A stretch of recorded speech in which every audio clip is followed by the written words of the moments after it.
Hey guys, so welcome to Journeyman. So today we thought it might be a cool idea for us to actually work on cars a little bit. So this is kind of a trial run and trying to go through our process and not so much how to, but maybe just kind of show you what we do. We're going to be working on this little white BMW, changing over the springs. Yeah, so let us know what you think. Let us know if you kind of like this kind of content, and then yeah, hopefully we can put some more out. So a couple of tools you're going to be needing if you're going to be changing springs. The biggest or most important one is spring compressors.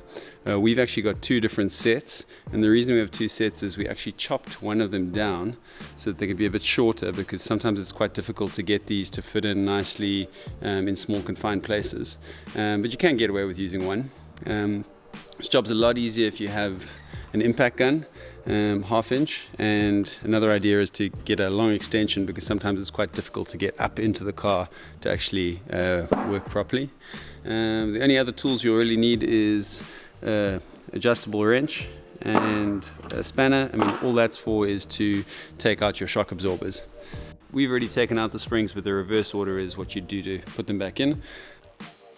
Okay, so first thing you've got to do is try and compress the springs.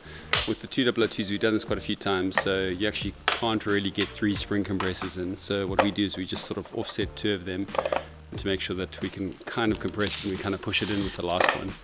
Important tip, especially with these cars, is you have to line up the little rubber boot that fits on the top of the car in the bottom, just so that you put your spring compressors in the right place. As soon as you got that going, then you can compress your springs with your impact gun. That's quite noisy, but it's you just kind of go until it feels like it's going to go in. Next up, you can try and fit your spring in. We find it's kind of easier to have the car up, but obviously you can do this on a jack quite easily. Basically, once you've kind of got it seated on that top mount and you can see that the bottom rubber mount lines up nicely, then you can go ahead and kind of force that spring into position.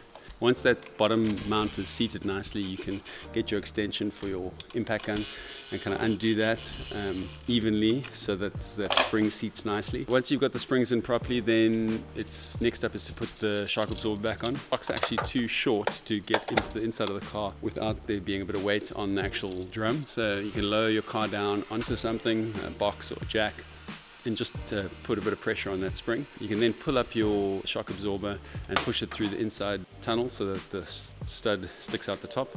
Obviously we've already installed these before, so the rubber mounts are on either side already installed, but if it's sort of a new set of shocks, then you must make sure that you have your rubber mounts in there, otherwise you'll get a bit of a rattle. Then you can obviously put on the top screw. There's 2 locking nuts, so you wind it down all the way on the one, and then you can just lock off the other one. There is a little flat on the shock absorber itself so that you can actually tighten that first nut down. You can lift the car back up.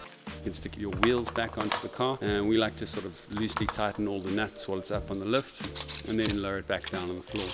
Okay, finally you can get your torque wrench, set it to the torque specification that's for your car, usually about sort of 70-80 foot-pound, and you can torque up all those wheel nuts and just make sure that everything's nice and solid. Okay, so we're all done. Car's ready, back on all 4, and we can go take it for a test spin. But honestly, it went pretty well. That whole job probably took about 30-40 minutes. Obviously, we've done it a few times with these BMWs, but most cars are about the same. I hope it was an interesting video. Leave us a comment down below if you have any questions, and we'll try our best to answer them. See you next time.